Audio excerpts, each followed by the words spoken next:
Dhamira ya wapinzani wetu ni kutuona tunafarakana. Ni maneno ya Ahmed Ally, ambapo afisa habari na mawasiliano wa klabu ya Simba Sport Club ameweza kuandika maneno ya kuwapa matumaini mashabiki, viongozi na wapenzi wa klabu ya Simba baada ya kuweza kukosa ubingwa kwa kuambulia kichapo cha goli 2-0 na klabu ya Yanga, huku akitangaza ubingwa mbele yao. Kwa mjibu wa Ahmed Ally, aliweza kuandika waraka mrefu ambao ulionyesha kuwatia nguvu, na huku akiwalaumu wapinzani wao Yanga kwa kuwa wanataka muda wote wao wanaona Simba Sport Club ikiwa inafarakana ili isipate muda wa kutengeneza timu yao kwa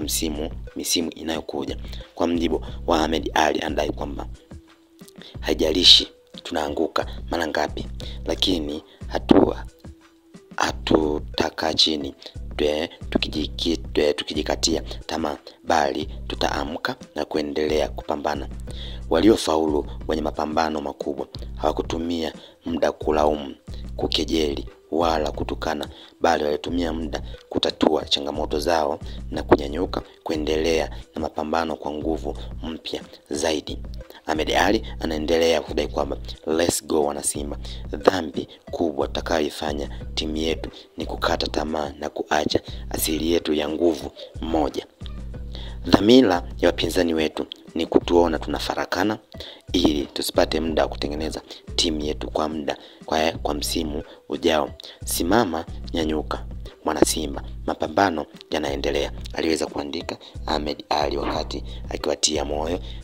wachezaji, lakini pia viongozi na mashabiki wa klabu ya Simba baada ya kuweza kuonesha kutokufanya vizuri kwenye mashindano ya ndani kwa msimu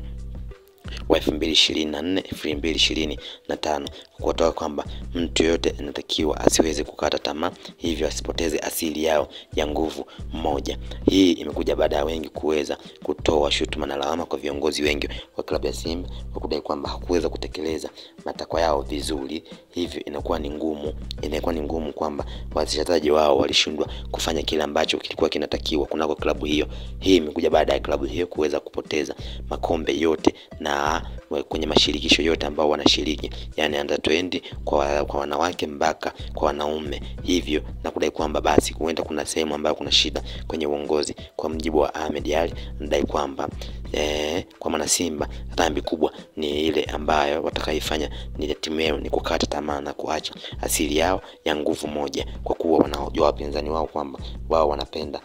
zaidi kuweza kuona wanafarakana ili wasipate muda wa kutengeneza timu kwa ajili ya msimu ujao ambao inaweza kuwa itawafaidisha, hivyo waweze kusimama, wanyanyuke wana Simba, mapambano yanaendelea, aliweza kuandika Ahmed Ally.